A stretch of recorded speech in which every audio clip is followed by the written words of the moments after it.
Welcome everybody, and thanks for joining us today for NIS2. It'll never happen to us.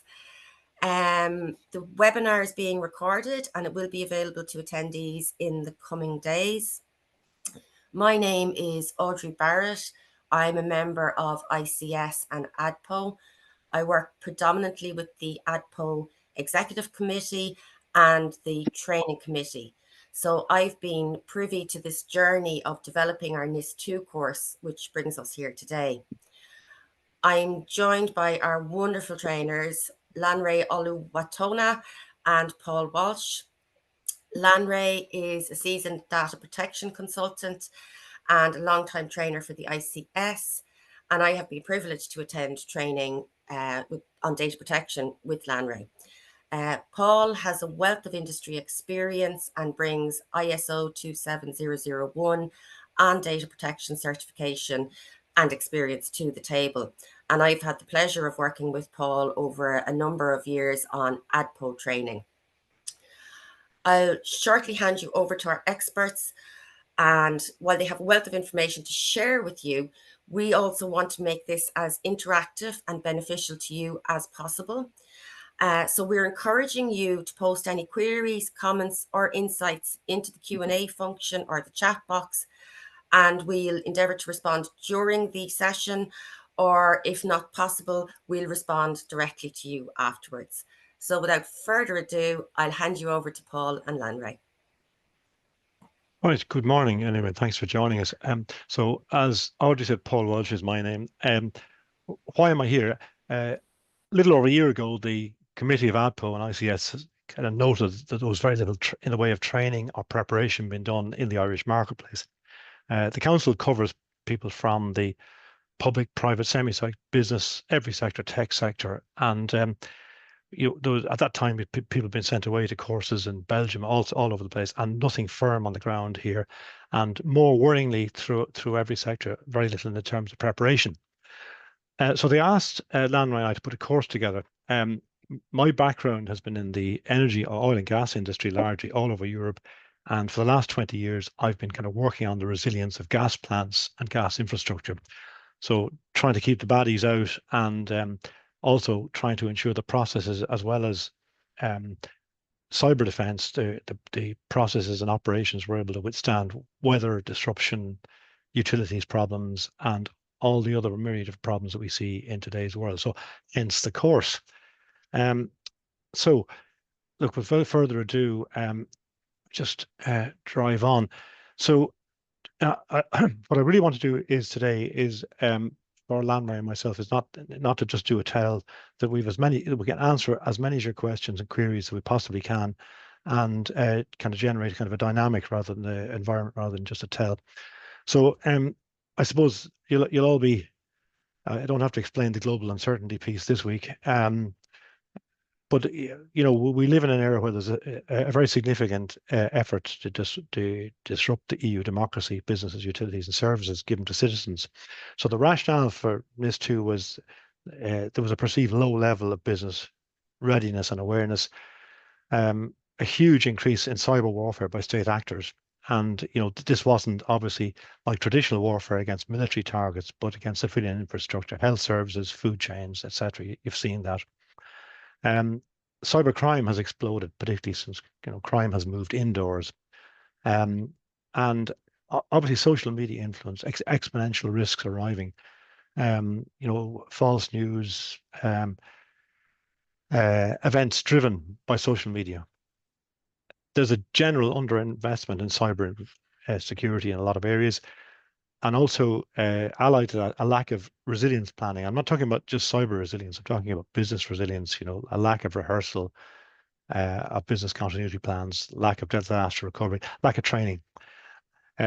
EU states have different approaches, and also AI has made traditional security methods less effective. So a huge, large area of rationale.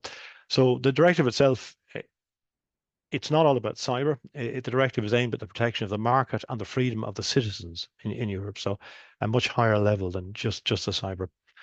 I suppose if you think about the EU and going back to the European Human Rights acts and measures from 1948 onwards. It's about the protection of our hard-won freedoms and democracy, which are, greatly under threat. The number of democracies in the world has been decreasing every year. Every year, Ireland is one of only 5 democracies that has functioned continuously as a democracy for more than a century. Now, also, a thing that I'm often asked about is a concern that the directive sometimes is just seen cyber and tech, and it's not relevant to the world of leaders and management. And if we convince you of one thing in today's webinar, it's just getting that message across. That this is not just a tech thing. It's a lot of the stuff that's been in the media has been purely about cyber. This is not. This is about the operation of your organizations in a challenging climate. I don't think I really need to talk about this. I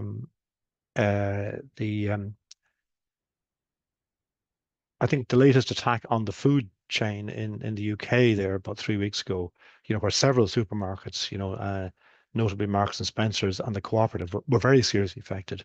And this wasn't an accident. Several of the supermarket chains. So it was aimed at disrupting the food chain in Britain, and quite serious. State actors are sponsoring criminals to cause disruption. We've seen that in a number of cases. And also, there's been a reduction in the US effort to contain cyber warfare. That started, that was definitely a step back since last December. So in the EU, we just looked at things. Okay, so poor resilience, lack of exercising of BCPDR plans, outdated security, poor training. Not enough people know what to do when the crisis occurs, and a differing focus. So that's the global context. In terms of Ireland, we've seen the HSE attack. We've seen the effect on Marks and Spencers here. We see continual attack on civilian infrastructure.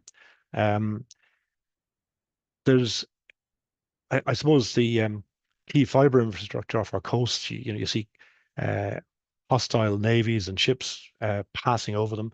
You see attacks, particularly in the Baltic, where ships' captains have been paid to trawl their anchors over fiber cables to take out communications. Hiscox, the cyber insurance, the 23 report, the full report is grim reading. Cyber attacks are up 22%. Also, a factor which the guards have raised is the readiness to pay ransom is encouraging crime. That's a problem. It's particularly a problem in Ireland. On the other hand, we see poor management focus, leading to high risk and lack of vital preparations. In practice, Lanray and I are often dragged into the room when a breach or an outage occurs, and the lack of planning, the lack of depth of training within managements, the lack of expectation in managements that the crisis won't be over in a day, that a typical breach or severe injury has management impact, not just technical impact, that often goes on for 3 to 6 months at minimum. Okay, I think we're comfy on that. You happy, Lanray, in here? Now, Lanray has just put this nice little map of the development of cyber attacks in UK. Do you want to say a bit of word about this, Lanray? Actually, Paul, you're doing good, but see, what's really important is just for us to try and understand the impact a cyber attack can have in an organization, and just to kind of try and emphasize this, to try and make sure the folks understand what's going on. I just put together just like a timeline of cyber attacks that have taken place in the UK and Ireland just over the last 12 months. So starting with Transport for London, so i.e. London Underground. You have the Cabot financials, which happened in October in Ireland, where over 80 credit unions were affected. And even the NCSC has reported a threefold increase in the number of cyber attacks, and most of it actually attributed to state actors. You all remember the Department of Defense data breach that happened last May, as well as the NHS Scotland, as Bob mentioned earlier on, the Marks and Spencer data breach. ideally, really and truly, this breach was targeted more at the food chain. And actually, Marks and Spencer reported a $400 million, which is about 300 pounds impact. Now, if you were to think of, let's say the likes of SuperValu in Ireland being affected by a data breach similar to this, what would that mean for the average consumer? Just so you and I. So it's something that needs to be taken seriously. Paul and I, he said, dragged into board meetings just to try and justify why management needs to invest in budget for cyber. And it really beggars belief, because we see these things. The world really is becoming more and more uncertain, and we're still being asked why we have. We're still being asked to justify why management needs to put in place. Sorry to butt in, folks. Lanray, we've been asked, can you move a little bit closer to the microphone because it's breaking up slightly? Oh, actually, I actually have it on my earpiece. Can you hear me? Can you hear me? Is it better now? Yeah, that seems to be a bit better. Thank you. Apologies for interrupting. Okay, that's okay. Now, look, one of the things that we all need to be mindful of is that even under the new cybersecurity bill, there is an obligation on management to put in place cyber strategies, failure of which would have consequences for such management team. So, for example, if you're a CEO and your organization is involved in a cyber attack that has a catastrophic impact, for example, either you're being an essential entity or a critical entity, essential or important entity. And if the NCSC finds you in violation of the provisions of the cybersecurity bill, then you may be prevented from functioning in your role, either as a CEO or as a manager or in whatever capacity, until that violation has been addressed, in addition to the likelihood of your organization finding affected. So it's very important to ensure that management are on top of this, and cybersecurity is now treated as a boardroom topic similar to GDPR. Okay, and as we develop this today, what I really want to try and give you is some tools that you can convince your management that this is it's not just another compliance exercise that's going to take up time and resources and generate a whole lot of documents that nobody looks at, but that that we can actually help with the existential thing of keeping your business or organization going. Just a quick one, just to place the NIS2 directive. It's part of a number of frameworks. It's part of a number of EU measures to protect citizens and society at the moment. You all know about the General Data Protection Regulation since 2018. The critical entities response looks at the physical defense of assets. So it's the fence, it's the CCTV around the power station, the vital infrastructure. It's the actual, what I would call the actual building defense and physical defense against flooding, power outage, things like that. We have the AI Act. We have DORA, which affects the Financial Services Act, sector, Digital Market Act, and that's only to mention a few. Do you want to say about that, Lanray? There's a whole panoply of legislation, but what I want to really do is draw out there is a commonness in approach. So if you're clever about this, you can avoid each one being an individual hurdle. Yeah, I think what's really important at this point is, we need to start taking a parallel approach, as I would call it.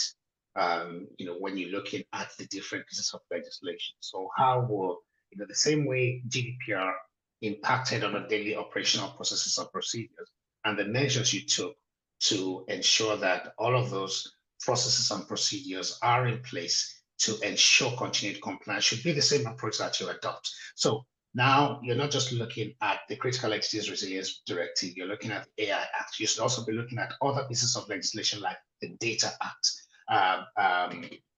in addition to the Cybersecurity Bill. because cybersecurity is actually a conglomeration of, I think about 4 or 5 EU statutory instruments. So in the Critical Entities Directive, you have the NIS2, you have, I think, the Critical Resilience Regulation after that. So this actually kind of subsumes all of those requirements under one piece of legislation, and you need to start looking at all of them. And then not only that, I would recommend also that you conduct periodic regulatory reviews. So in the event of new legislation that's coming down the tracks, or if you have existing standards that you need to update, look at those standards in light of the regulatory requirements and ensure and try to identify and understand how it's going to impact on your day-to-day business as usual, and then put in place measures to address them. So, I mean, this is not the end. I think this is just the beginning. And I think it's something that on an ongoing basis, compliance is now, is now the sheriff in town. Sorry, the new sheriff in town. And you have to be on top of things. So we're looking, for example, in the healthcare sector, we're now looking at, the implementation of the European health data space, and how this ties into all these other pieces of legislation is phenomenal. And here's the reason why I think we need to take this more seriously now. Even though the NIS legislation and the cybersecurity bill is looking at your infrastructure, please let's understand that. Primarily, the end goal is the safety and security of your data. Now, I'm not just referring to personal data now. I'm referring to data, because here's the thing. If your infrastructure is strong, if your infrastructure is resilient, IT infrastructure, I mean, if your IT infrastructure is strong, if it's resilient, there's a very, very high likelihood that your data will be protected. Okay, I'll just plow on, Larry, in the end. So, okay, so what we want to try and do today is help you in the boardroom, the leadership team, making the case for doing this, because the work you will do on NIS2 can be a benefit in developing resilience of the total organization.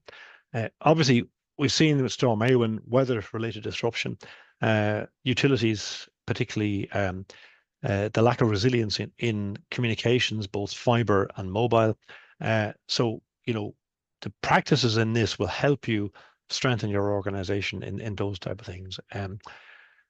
Obviously, energy supply, we're very dependent on gas from abroad now with the curb resource running down, and in periods of calm when there's no wind, we have a degree of electricity generation shortage, and there's long delays in the national grid improvements. The two cross-border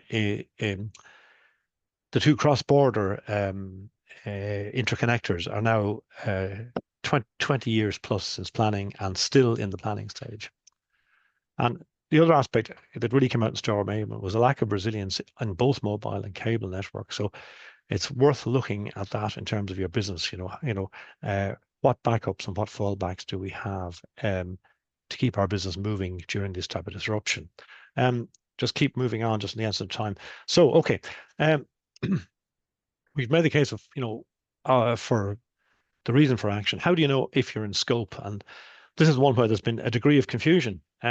We've all met cases in our practice where firms who are clearly in the written scope of the published bill have got legal advice saying you're not in scope. So there's a lot of confusion out there. So this is something you need to be personally very clear of. It's not rocket science, and I'll just try and simplify it now in the next couple of slides here. So two things: businesses and entities in scope, very much. Now the left-hand column is the original NIS directive. That's current scope at the moment, so before the bill, and the right-hand column is the added scope. So obviously, quite clearly, the known ones: healthcare, digital infrastructure, the digital service providers, the utilities, transport, and banking and financial. Now, NIS2 adds in a whole area of public administration that covers. It covers the public service, the local authorities, the councils, and then bodies involved in administration of the court service, all sorts of bodies which are either semi-state or public administrative bodies, which are not either part of the councils or part of the public service. All network providers, no matter how small, are roped into it. Very important is the food sector. We've seen the threat in the UK to try and bring down the complete food chain to the supermarket. So obviously the food chain, both retail and production, is involved in it. I think one I was dealing with myself quite recently was, we manufacture a huge proportion of the milk powder going into the baby food milk chain in Ireland. That we're a huge global presence in that, and that's you can see the threat to a handful of major milk powder plants in the country.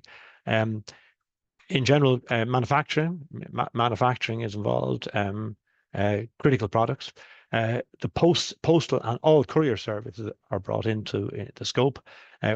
Waste management and wastewater is in it. Social media platforms, data centers, and last but not least, space and satellite. So a really huge expansion in the actual scope of businesses. Now, several people have asked me, there are size limitations, so I'll just try to explain these in one slide. It's never been attempted before. Okay, so just in terms of the Irish context, large entities that are mentioned on the previous slide, more than 250 employees, or 50 million in revenue greater than 50, it's essential. You're all in scope, Again, medium enterprises, which covers a significant amount of Irish businesses, so that's 50 to 250 employees, or revenue greater than 10 million. In this case, people in the area of DNS services, TLD, trusted domain services, networks, public entities, and important others. Now, by and large, entities with less than 50 employees are outside the scope. Unless you provide essential technical services, or in some cases, there are important professional bodies who say look after the registration. A classic case would be the bodies looking after, say, the registration of nurses or social workers. That they are very much, although these are less than 50 employees, they're essential services. We've got to know who's registered and who's capable of practice. So there we've sliced it across size, with the caveats that some very small entities, because of the essential nature of the services they deliver, are included. Now, where do I get more specific information? The actual bill, which is a 180-page document, as that the heads of bill, right, has in the back of it a schedule, and that schedule, part 10, is split into two sectors: areas of high criticality and then other critical sectors. And that split is done for regulatory purposes.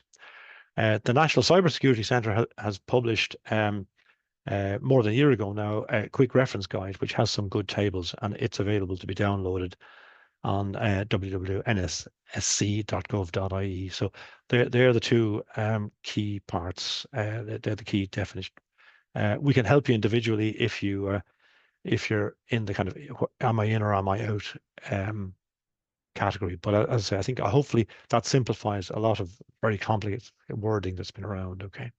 Paul, can I just say something? Yeah, sure. Just looking at the scope of organizations, even if your organization is not necessarily in scope, there's a provision under the NIS directive that mandates the review of entities every 3 to 4 years. So the fact that maybe if your organization is not in scope now doesn't mean that it won't be in scope in the future. So that's something that just to bear. Yeah. Okay. Actually, we've a question there, which I think is relevant at this point. If I am a supplier, if I'm an important supplier to an organization in NIS2, is my company in scope? Yeah, a good question, Audrey. You'll see in the case of the breaches in the UK food chain that both supermarket chains affected, the breach came in through suppliers. So it's the duty of the person who is in scope, that's i.e. the supermarket chain, to ensure that its suppliers have taken measures and that it can protect itself through a robust supply chain. So I'll come to a little bit more on that how do you look at the value chain and supply chain? Now, I want to be careful of the word supply chain, because I was in an educational body last week, and they said to me, well, we don't make anything. We're not a supply chain. I said, yes, you have. I mean, you have to pay your teachers and lecturers. You have to issue examination results, which are critically important to students. So everybody, not when I use the word supply chain, I want you to take it in the broad sense of a value chain or an economic chain. So everybody has a chain. The person at the top of the chain, the person who is in scope, has a duty then to get out and look at their supply chain, look at the critical suppliers, because obviously if you're a supermarket and your transport logistic company ceases to operate, then you're out of business. So that's the best example, and that's exactly what happened in the UK. The attack came in via logistics providers in both cases. Nice. Happy And enough with that? Yeah. Well, I am. Yeah, thank you. And we've just got a follow-up one, which I'm interested in.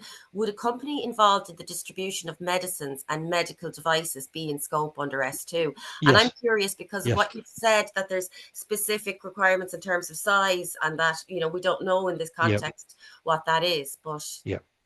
So the type of company you mentioned is one of the specific exceptions. They're definitely in, even if they're less than 50 Right. staff. Okay, so definitely on board. Okay. Yeah, So great. if you're part of the medicine or medical devices or that value chain or supply chain, you're definitely on board, even if you're less than 50 people and less than the turnover criteria. Okay. So you fit in under the Schedule 2 there, other critical services. Okay. So this is a difficult one, and it's an area where, unfortunately, there has been conflicting and misleading advice. So this is one you need to pay a bit of attention to, and we can help you if need be. I have to say the schedules in the HESA bill are quite clear. Okay, I'll keep going just in the interest of time, Audrey. Come back to me, okay, on that. Okay. So what I want to do is, all the talk in the industry, has been about cyber and things like that, but there are significant benefits, and these slides are put in with the aid of helping you sell it to your leadership. It's not just another compliance program. It's just not more documents. So there are other benefits from a NIS program. So we look at a couple of scenarios that are well founded in this program with good incident response planned and rehearsed and documented will help you. So, I mean, we've talked a little bit about the value chain, things like that. Now, the Evergrande crashing into the bank of the Suez Canal picture there, obviously nothing to do with cyber, nothing to do with IT security, but the weaknesses of people's logistics model came out. So what we do in our ICS NS2 training, we ask people obviously to look at weak supply chains, value chains, where you can be disrupted. We look at redundancy, having more than one route to do things, more than one communications route, more than one supplier. Single large supply agreements were shown as very vulnerable in the pictured event. We've looked at your vital support services, really, really important that if your facilities management company or your logistics people or maybe a supplier of contract labor goes down, maybe as you can't staff your hospital. A relation of mine works in one of the large maternity hospitals, and she was saying that weekends and holidays that up to 30% of the staff are provided by agencies. So you can imagine the hospital's situation if the agency is struck by a cyber incident and they can't roster and detail staff. So again, your value chain, your supply chain, and then obsolescence. Things breaking down that you can't fix, and that's been a common problem in both our communications and energy sectors. We've had a recent number of failures of underground cables in Dublin area, long installed. Failure to upgrade the electricity grid. We've had fires in telephone exchanges. We've had fires in cable ducts, and people have only one source of connectivity to the internet for their whole business, and they're all stopped by a relatively minor instance. So that's scenario one. So use your supplier value chain as an example to say, right, this can benefit from a NIS program as well as cyber. Scenario two, obviously, is weather. I visited a company recently to do a job, and they spent a fortune on a new headquarters down on the North Wall. They are in Schedule 1, so they're a critical entity to the state.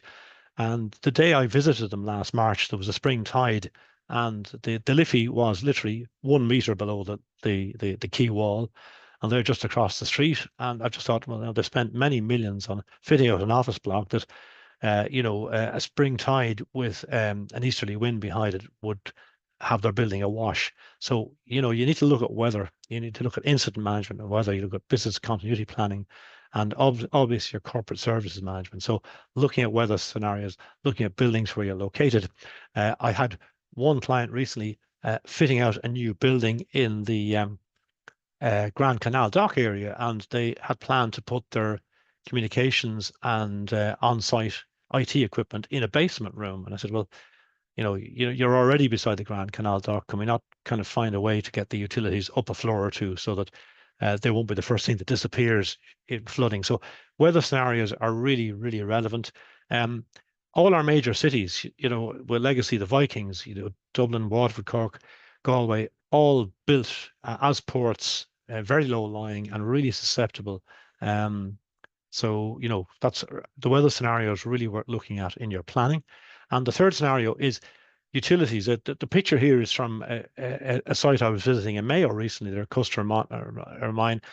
All their communications rely on this single microwave tower, which sits on a very exposed hill looking out to the Atlantic. And their electricity comes in on a rather elderly 20 kV line. And these rather leaning wooden poles are between them and being out of business. So I said, look, you need to actually think about resilience. This companies in the building supply and building upgrade of insulation modernization.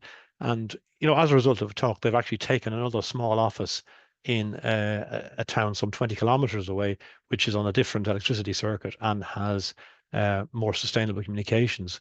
Even in the Dublin area, had a client recently who thought they had twin connections back to the internet, and their telecoms provider had recently rationalized their exchanges and moved their connection from um, a redundant exchange so that their two connections were into a single exchange on the same rack. So a cable fire, exchange fire would put them out. Again, you need to look at the utilities. Some of the communications companies are very good about talking about resilience and will provide you with maps of what can be done. Some of them, because probably their interest is in just their financial well-being, haven't done a lot on this. We saw during Storm Éowyn that large areas of the country lost both mobile and fibre communications. There's a heritage issue. A lot of our cable networks, particularly in the border, Midlands and West area, were built as long single daisy chains without any redundancy. And that is a national problem. These things were put together on a low cost basis, not on the basis of resilience. So there are three scenarios which I hope can help you make the case for doing this too, because these bring definitely benefits. So benefits of an NIS2 program. Landry, do you want to say a word on that one?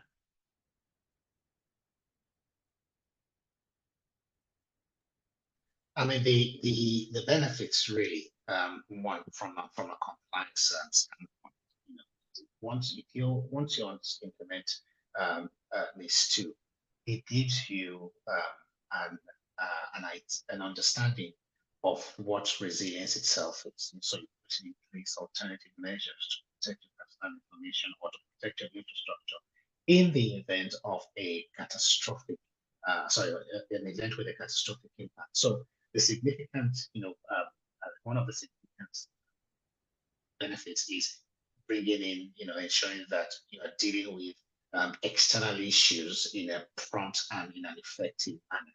So taking a proactive approach, because one of the things about implementing NIS2 takes on it follows on along the lines of GDPR, is taking a risk-based approach. So what does that mean? Mm-hmm.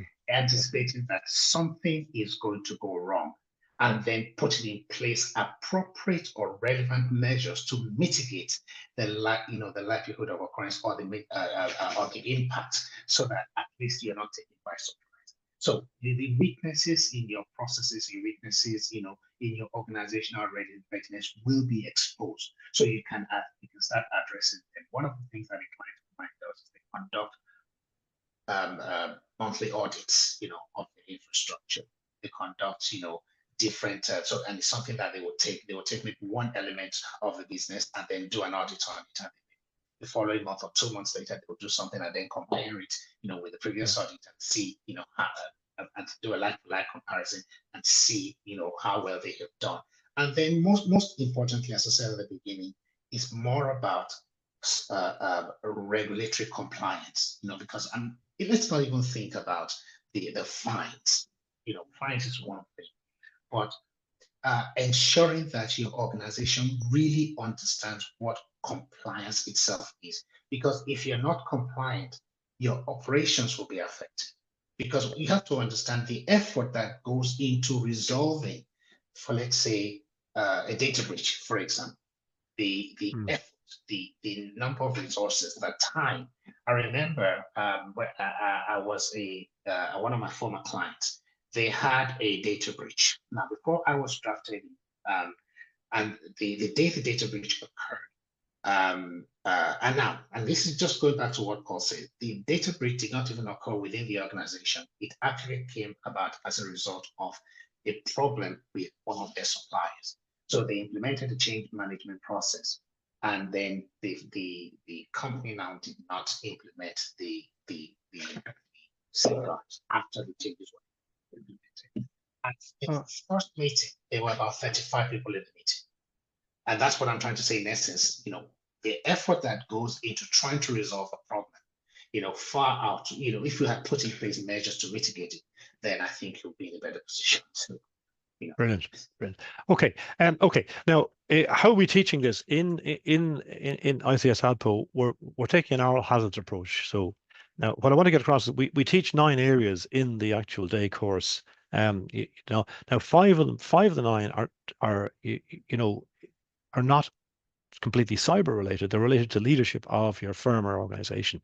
It's back to Lanray's point: corporate risk analysis, looking at your supplier, your value chain, which I've talked a little bit about earlier, incident management. How long was it since you took out the BCP and rehearsed it? In a boardroom the other day, there was 6 directors. 2 of them said they had a copy of the BCP and DR incident plans at home. The rest of them sometimes brought their laptops home, but didn't have the actual access to the plan. So if the incident happens on a weekend, they're completely blindsided. Rehearsal of BCB and DR planning, and obviously your corporate services management. Are you taking, are you actually managing, people have access cards to your building and access to your SharePoint? Is that been regularly managed from the point of view of leavers, joiners, people who don't require access? So our course is taught not just as solely a cyber course, but as a general course that covers business resilience, the outcome of which is NIS2 compliance. So very important that it's not all cyber. Okay, so we're coming to the end. We can there's a link there to the ICS training site. We've basically we've been out and we've delivered courses on site. We can do bespoke stuff if you have industry requirements. We have, for smaller organizations, we will have classroom-based courses, where there'll be people from a number of organizations. So, pretty well as we did with GDPR, we can cut the cloth to suit your measure. So, we're delighted to do that. The contacts are there. Okay. So I'm delighted. Enough slides, and I'd really like to hear some questions, really. No, that's brilliant, Paul. Thank you. And thank you, Lanray. That was really interesting. I have to say that the thing that struck me as you were both talking there was, I think the impression I have is a lot of organizations seem to be either burying their head in the sand. I appreciate it seems an onerous task to become compliant. But actually, what strikes me is that we need to start welcoming the NIS2, because what it's doing is it's helping your organization be safer and be resilient. And actually, we need to embrace it as a positive thing rather than seeing it as a tool to beat us over the head with. That's just my kind of take on this, I Yeah, suppose. and Audrey, that's basically where we're trying to come from. We're trying to give you something that is not just, a cyber compliance program. Lots of people doing that. We're trying to give you something broader that makes your organization more resilient in the face of all the challenges, And um, so there we go. Okay, so uh, just a couple of questions I just received. Do you want to just to some of the questions that already came in, or did you want to go to those, or what do you want to do? Yeah. We have one here. Again, it's about the in scope, and I know Paul said it a couple of times, but Yep, please, the information there to reach out to us at info@ics.ie. I think the in scope, there's a lot of questions from yep. people. Please do reach out to us. We'll assist if we can. And that's definitely one, because the next one here is, would pharmaceutical company be in scope of NIS2? Yes, Let me, absolutely. let me take that. Yep, Yes, yep, absolutely. Just looking at the schedule on the head of the cybersecurity deal, and under the healthcare sector. So if we go into the healthcare sector, it says that entities manufacturing basic pharmaceutical products and pharmaceutical preparations referred to in section C, division 21 of the NIS2 revision 2. And also, it also applies to entities that are manufacturing medical devices considered to yep, be critical during the medical health emergency. So yes, yep. So, so, eligible. so, so the answer there is that both manufacturing and the supply chain distribution are both firmly in scope. Okay, that's great. Thank you. We have a question here from Brian. If I go down the route of ISO 27001, does that cover us for NIS2? It yeah, it covers about 80% of it. Some of it that ISO 27001 is basically about your IT security now. It's an excellent thing. It's one of the standards which we advocate in the training is worthwhile. But where it probably doesn't go far enough, I would say, is in the areas that have affected the UK companies lately, and that is in the supply chain and in looking at utilities and things like that. So, ISO very much looks at your own services, but in terms of looking at utilities, in terms of looking at your location, looking at weather, and looking at the supply chain, it probably wouldn't do enough. So there's probably about 20% outside the ISO there at 27001. Okay. Brilliant. Thank you very much. Another question here, which is, why do you think organizations are so poor at thinking about resiliency until something happens? I just had a couple of thoughts when I was reading that Yeah. there. I think I said it already. I think we're burying our head in the sands in a lot of instances because a couple of reasons. I think there's a cost association, Hmm. and also it's something I discussed. It's trying to eat an elephant. It seems so big, Yeah. Yeah. overwhelming, that you need to pick it apart. I think that's where the training would definitely be helpful, in helping you to break down, because you could just feel overwhelmed by something like this. But Yeah. I don't know if you have any thoughts about why organizations Yeah, are. I think there's a cost focus. I mean, people automatically assume that okay, we have one cable between us and the internet at the moment and one supplier, and that a duplicate line is going to cost us twice as much. That's not necessarily true. If you're clever with your tendering, very often you can get diverse communications through 5G or some other method that don't double your cost. So what I say to people is, look, don't assume that resilience is going to, cost an arm and a leg. You need to be, good design doesn't cost you anything, and uh, you know, I had a firm recently in Ballsbridge who due to roadworks, had a complete 3-day internet outage. It sent everybody home. They were trying to get important tenders out. It became very disruptive. It was one of those situations where home working didn't fit. And, certainly in the area, there are resilient communications available. Um, a lot of firms that I look, have basically been using the one communications supplier since old God's time, and the cost of fiber connections has gone down. So maybe it's time to shake up the thing and retender with resilience in mind. That's what I'll say. So the cost is a factor that will always be played, and it may not be as bad as you think. That's what I'm trying to say. And there Okay. is also something that's been um, for certain elemental management, a lot of investment went into the implementation of GDPR. And after GDPR was implemented, what next? Nothing happened. No data breach, things like that. So there's that mindset, certainly in certain areas whereby management believe that we've put so much investment into GDPR, nothing happened. If it didn't happen to us now, it's probably not going to happen to us. So if it didn't happen then, it's not going to happen to us.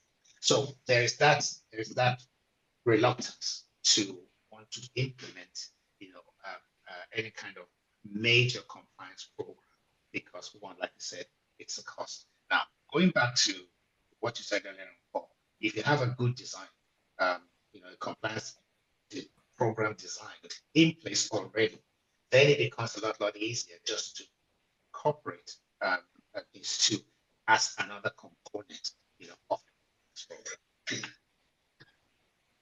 program. Okay. Thank you. Okay. This is a good one. Outside of attending the course, what steps should one take to understand the requirements of NIS2?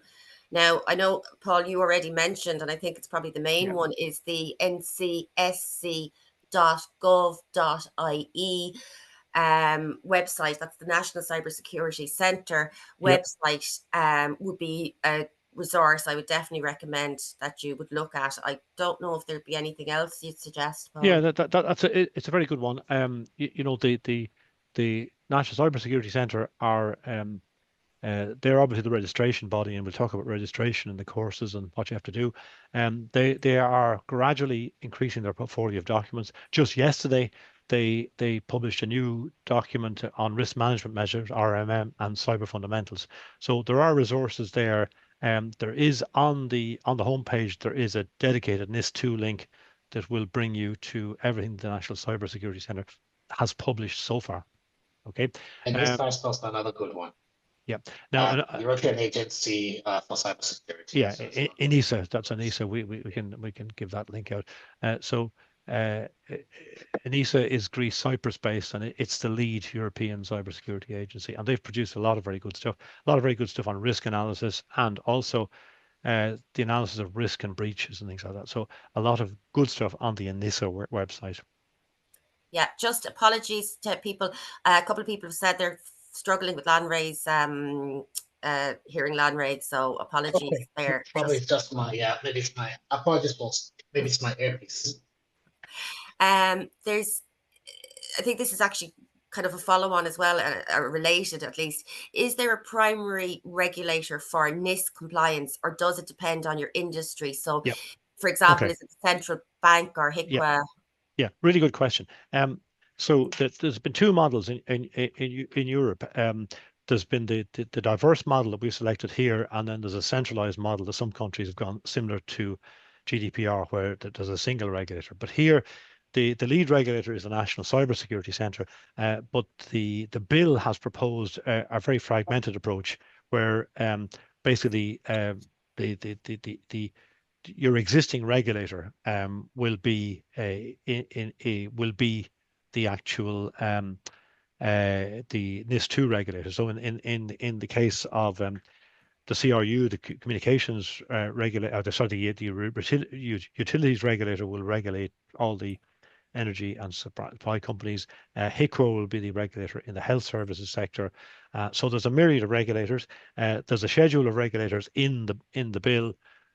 So basically, you have at the top of the pile, you have the National Cybersecurity Centre, then you have your industry regulator, and then you have yourself.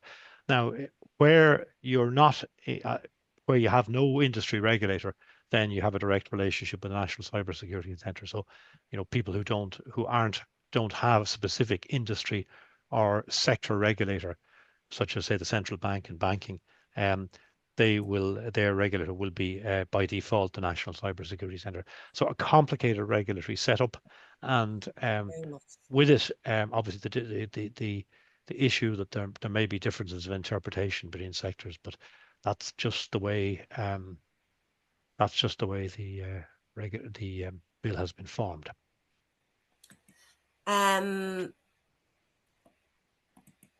Yeah, that's great. Thank you very much. I'm sorry, I'm challenging myself here, trying to put something out. We've had a couple of resources popped in there by some of our AGPO committee, which looked to be Yep. quite helpful. I don't know. I don't There have. was one about territorial scope, Audrey, which is worth mentioning, and that is that very similar to GDPR. If you use call for centres or facilities and that outside the EU, but you're supplying services within Ireland, within the EU, the territorial scope applies. We explained that in some detail in the course.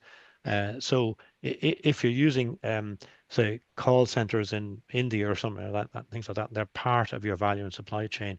They too are in scope for your NIS compliance program.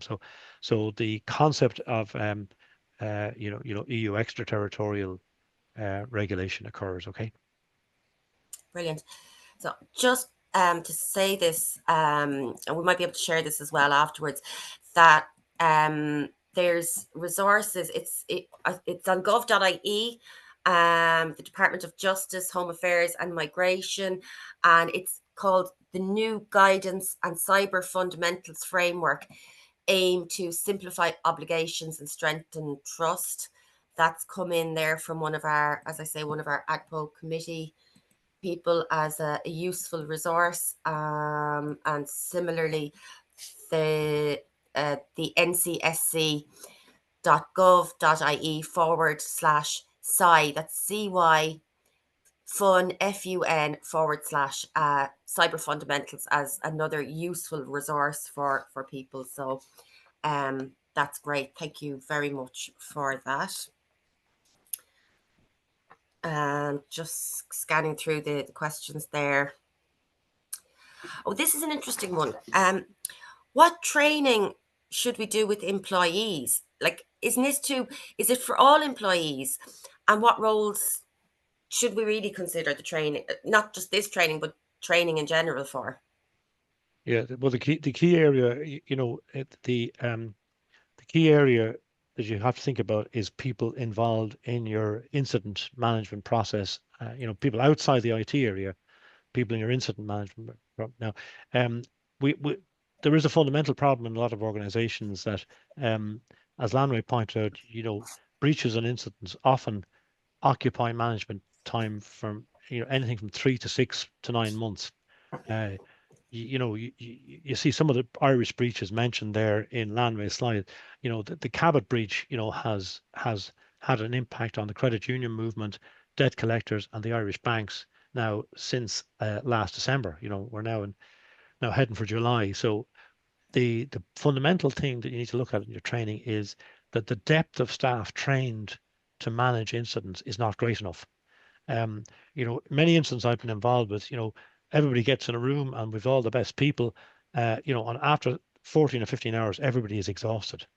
And what hasn't been thought about is, what is the backup? Who's the backup?